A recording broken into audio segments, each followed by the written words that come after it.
ಚೇಳೆಲ್ಲಿ? ಚೇಳು ಎಲ್ಲೋಯ್ತು?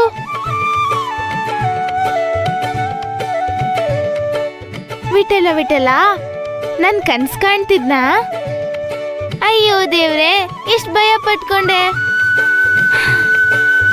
ಪಾಂಡುರಂಗ.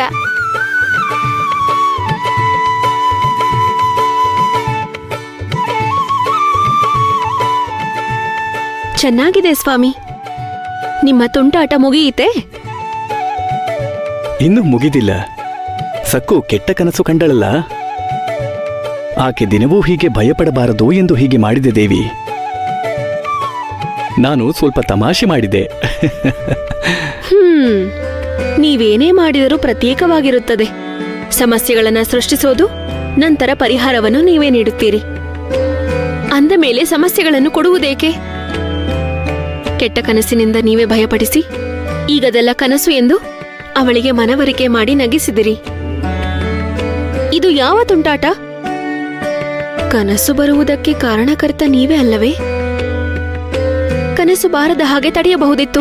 ಏಕೆ ಆ ಮಗುವಿಗೆ ಭಯಪಡಿಸಿದಿರಿ? ಅದು ಹಾಗಲ್ಲ ದೇವಿ. ಸಮಸ್ಯೆ ಬಂದಾಗ ಧೈರ್ಯದಿಂದ ಎದುರಿಸಬೇಕು. ಯಾವ ದೊಡ್ಡ ಸಮಸ್ಯೆ ಬಂದರೂ ಮುಖದ ಮೇಲೆ ನಗು ಮಾಯವಾಗಬಾರದು. ಯಾವುದೇ ಪರಿಸ್ಥಿತಿಯಲ್ಲೂ ಭಯಪಡದೆ ಧೈರ್ಯದಿಂದ ದೃಢ ಸಂಕಲ್ಪದಿಂದ ಮುಂದೆ ಸಾಗಬೇಕೆಂದು ಹೀಗೆ ಮಾಡಿದೆ. ನಿನಗೂ ತಿಳಿದಿದೆ, ಕಠಿಣವಾದ ಒಳಿಪೆಟ್ಟಿನಿಂದಲೇ ಅಂದವಾದ ವಿಗ್ರಹ ರೂಪುಗೊಳ್ಳುತ್ತದೆ.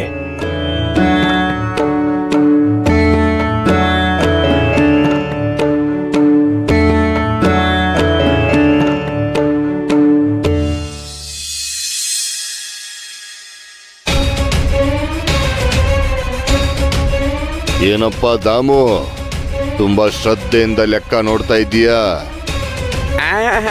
ಹೌದು ಯಜಮಾನ್ರೆ, ನಾನು ನಿಮ್ಗೆ ಇಷ್ಟವಾದ ಕೆಲಸನೇ ಮಾಡ್ತಾ ಇದ್ದೀನಿ.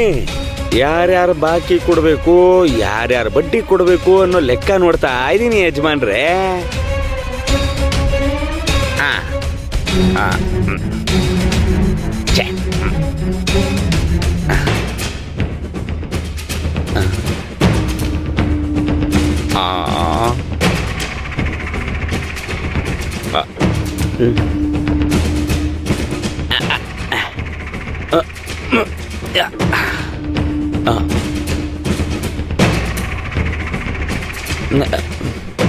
ಇವತ್ ನೀನ್ ಯಾವ ಕೆಲಸ ಮಾಡಿದ್ರೆ ಸಂತೋಷ ಪಡ್ತೀನಿ ಅನ್ನೋದು ನಿನಗ್ ಗೊತ್ತಿದೆ ತಾನೇ?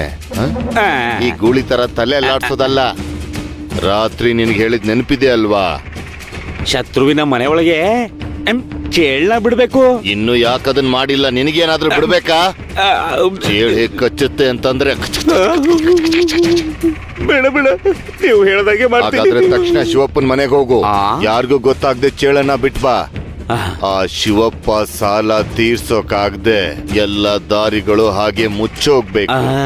ಅರ್ಥ ಆಯ್ತಾ? ಹೋಗು ಸುಮ್ಮನೆ.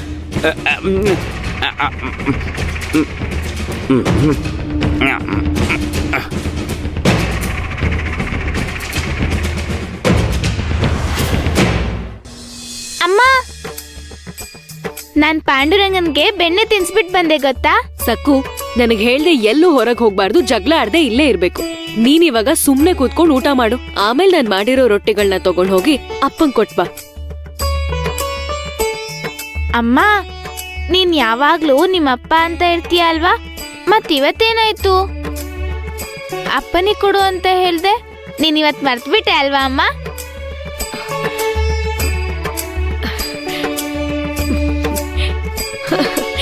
ಹೌದು, ಮರ್ತ್ ಹೋಗಿದ್ದೆ. ತಗೊಂಡ್ ಹೋಗಿ ನಿಮ್ಮ ಅಪ್ಪಂಗ್ ಕೊಡು. ಈ ಮಧ್ಯೆ ತುಂಬಾ ಮಾತಾಡೋದ್ ಕಲ್ತಿದ್ಯಾ. ಅಮ್ಮ, ನಾನು ಹೋಗ್ ಬರ್ತೀನಿ. ಅಮ್ಮ ಬಂದಿಲ್ವಾ ಇನ್ನು?